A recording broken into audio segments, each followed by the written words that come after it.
Sometimes, billionaires can be some of the most down-to-earth people you could ever meet. I know we may tend to think of them as untouchable beings who are far beyond our reach, but that is certainly not the case. In fact, Our Lady of the Hour is the perfect example of one such billionaire who is very down-to-earth and gives all that she can to those in need. Who is she? Well, today, we're going to be talking about none other than Miss Mckenzie Scott, one of the most affluent women in the world. But wait, how exactly did she come upon her vast fortune? Today we're taking a peek inside the story of Mckenzie Scott, the mysterious $60 billion woman. Scott is known as Amazon's first employee, Jeff Bezos' ex-wife, and one of the world's richest women who is rewriting the philanthropy playbook. Let's get down to business. Mckenzie was born on the 7th of April, 1970, in San Francisco, California. Her father was a financial planner, and her mother was a homemaker. From a young age, she had quite the knack for writing, and she began seriously writing when she was only 6 years old. In fact, she had even written a book titled The Bookworm that spanned 142 pages. Unfortunately, it was destroyed in a flood at the time. Mckenzie attended the Hotchkiss School in Lakeville, Connecticut and graduated in 1988. She then proceeded to enter the prestigious Princeton University, pursuing a degree in English. She studied under the legendary writer Toni Morrison, who has won various awards and accolades, including a Nobel laureate in literature. Morrison sang praises of Tuttle's ability to write, saying that she was one of the best students has ever had in her creative writing classes. Mckenzie had also worked as a research assistant to Morrison for her 1992 novel titled Jazz.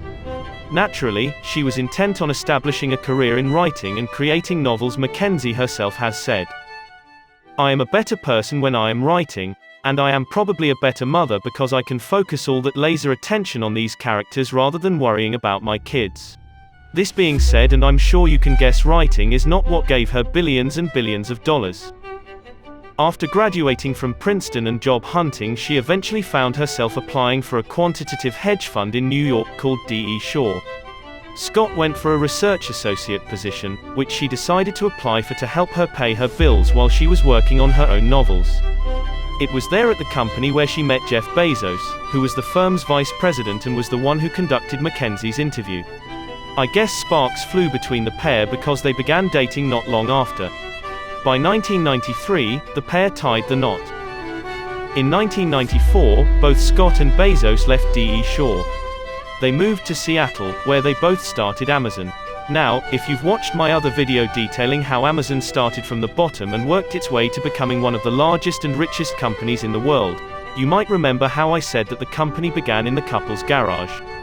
Scott was one of Amazon's very first employees, helping Bezos build the Amazon name, come up with a business plan, secure accounts, and ship out early orders.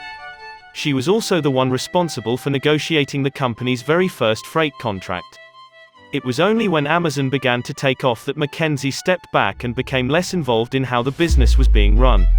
She then decided to devote her time to taking care of her family and developing her literary career, which she had put on a semi-hold while helping Jeff build up Amazon into the global giant it is today.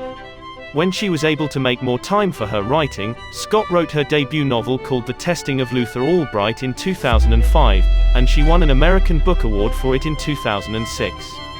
Morrison was all praises for the book, saying that it was a rarity, a sophisticated novel that breaks and swells the heart. Scott then got to work in writing her second novel, Traps, which was published in 2013. As evidenced by her book's positive reviews, Scott has indeed been able to establish herself as a writer. But remember what I said earlier about her not making her billions from her books. While technically Jeff is the main face behind Amazon as the story goes, Scott was there from the very start.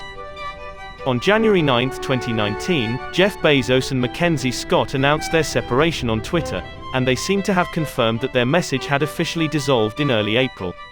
The pair exchanged kind words about one another on the social platform, with both saying that they were grateful for the love and gratitude they were receiving from family and from one another during a trying time.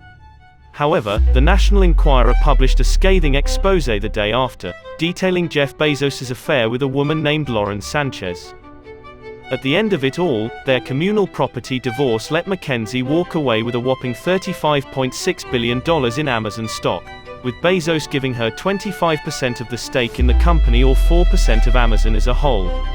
Bezos was, of course, left with 75% of his shares, which, to be honest, is still worth a massive amount of money and continues to grow every day. Through obtaining such a large amount of money, Scott Mckenzie became the third wealthiest woman in the world and was ranked the 22nd richest person in the world by Forbes in July of 2020, eventually earning the title of the world's richest woman by December 2020. Her net worth, a staggering $62 billion. However, Mckenzie Scott acknowledges that there are millions across the globe that are in need of financial assistance. In May 2019, much like many other celebrities, she signed the Giving Pledge, where she promised to give away most of her wealth to charity. In 2020 alone, which we all know was a particularly terrible year for most businesses and individuals, Scott had already donated roughly $6 billion to charitable causes. In a Medium post, this is what Scott had to say: "This pandemic has been a wrecking ball in the lives of Americans already struggling. Economic losses and health outcomes alike have been worse for women, for people of color, and for people living in poverty. Meanwhile, it has substantially increased the wealth of billionaires." The latest round of money went to 384 organizations, some of which are focused on meeting basic needs, like food banks, while others target organizational inequalities, such as legal defense funds. Scott's donations come without earmarks. She says that her team's due diligence is intended to identify well-run, impactful organizations and to pave the way for unsolicited and unexpected gifts given with full trust and no strings attached.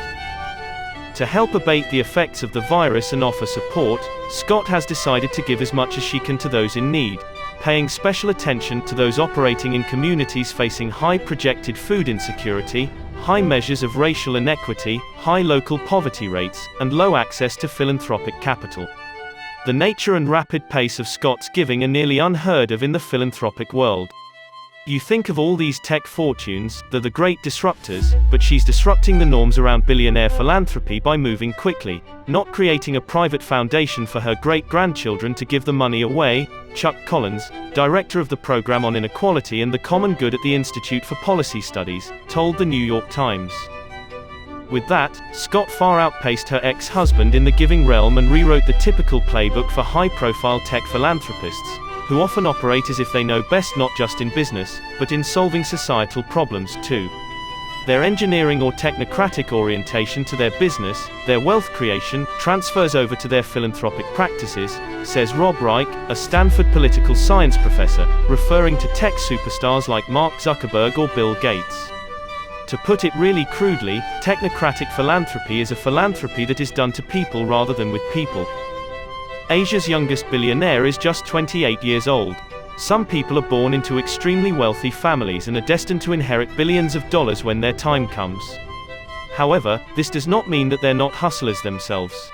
After all, you do need to keep working to keep your empire alive. And that's exactly the story of our man of the hour. Jonathan Kwok may be a name you haven't heard of before, but you would be amazed to know that this man is Asia's youngest billionaire. He has a whopping net worth of $2 billion, and he is in charge of one of Hong Kong's largest and most powerful companies. His video, up on your screen now. Stay tuned. Stay educated.